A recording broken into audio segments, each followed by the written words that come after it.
بسم اللہ الرحمن الرحیم۔ آج ایک بار پھر رافضیوں نے ہمارے دین اسلام، قرآن مجید اور اصحاب نبی صلی اللہ علیہ وآلہ وسلم پر وار کیا۔ یہ ہندوستان سے دوسرا رافضی ہے جس نے قرآن مجید میں رد و بدل کر دی اور بغیر کسی خوف و ڈر اور شرمندگی کے وہ سارے لوگوں کو قرآن مجید کو تحریف شدہ قرار دے کر اپنے کتاب کی طرف دعوت دے رہا ہے۔ ذرا سنیں یہ شخص کیا کہہ رہا ہے۔ یہ وہ پہلا قرآن مجید ہے، اصلی قرآن مجید جو میں نے لکھا ہے، صحیح کیا ہے۔ یہ پہلی کتاب اس کی چھپ کر آئی ہے۔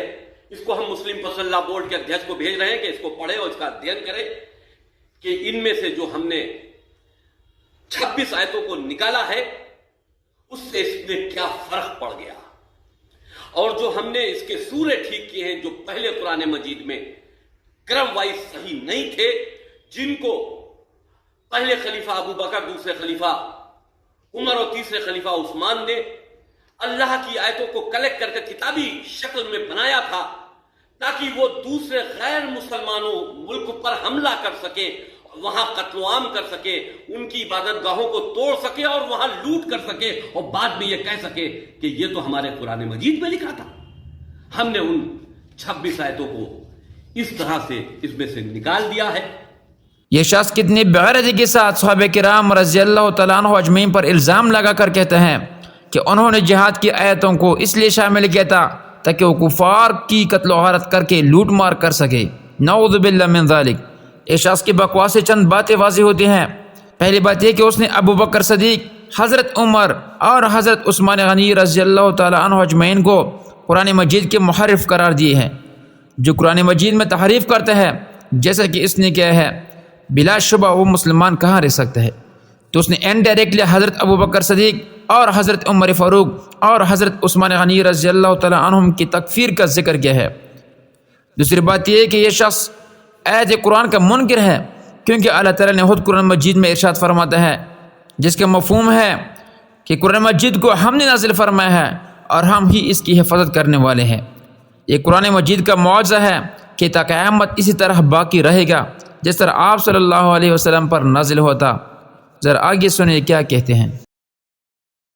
اور اب یہ اصلی وہ قرآن مجید ہے جو رسول اور رسول کے پریوار والے، جن کو ہم اہل بیت کہتے ہیں، حضرت علی سمیت اماموں تک، ان کے چرت پر آدھارت ہے، کیونکہ نہ رسول نے، نہ حضرت علی نے، نہ کسی بھی ان کی اولادوں میں کسی امام نے کسی کو یہ کہہ کر قتل نہیں کیا کہ یہ غیر مسلمان ہے، مشرک ہے اور کافر ہے، کیونکہ اس قرآن مجید میں مشرک و کافر غیر مسلمانوں کو کہا گیا ہے اور ان کو قتل کرنے کا آدیش دیا گیا ہے، وہ چاہے ہندو ہو، چاہے وہ کسی دھرم سے سمبندھت ہو، اگر قرآن نہیں مانتا ہے تو وہ مشرک و کافر ہے۔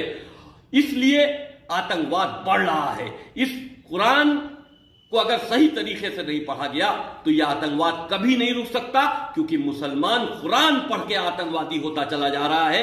اس اصلی قرآن مجید کو پڑھنا چاہیے اور ایسی آیتوں کو نکال باہر کر دینا چاہیے جو انسانیت کے لیے خطرہ ہو، جو انسان کو انسان سے دور کرتی ہو، جو آپس میں قتل و عام کو بڑھاوا دیتی ہو۔ اسلام محبت کا مذہب ہے، ظلم و زیادتی کا مذہب نہیں ہے۔ ویڈیو آپ لوگوں نے دیکھ لیا ہوگا، لیکن آخری بات غور سے سنو کہ جتنے بھی فتنے اٹھائے جا رہے ہیں، کبھی ملالہ، کبھی قادیانی جیسا فرقہ اور کبھی ان ملعون رافضی جیسا، ان سب کا مقصد ایک ہی ہے کہ قرآن مجید سے جہاد کی آیتوں کو مٹایا جائے اور دنیا سے جہاد کا خاتمہ کیا جائے، اور یہ کبھی بھی نہیں ہوگا، کیونکہ حضور صلی اللہ علیہ وآلہ وسلم کا حدیث مبارکہ ہے کہ جہاد تا قیامت جاری رہے گا۔ یہ لوگ بڑی تکلیف میں ہوں گے جب تک قرآن مجید میں جہاد کی آیتیں ہوں گے، کیونکہ وہ سمجھتے ہیں کہ جب تک قرآن مجید میں جہاد کی آیتیں ہوں گے تب تک یہ مسلمان ہمیں چین سے نہیں جینے دیں گے۔ لہذا حکومت وقت سے اپیل کرتے ہیں کہ ایسے لوگوں کی روک تھام کرے، کیونکہ فساد کی شروعات ایسے لوگوں سے ہی ہوتی ہے۔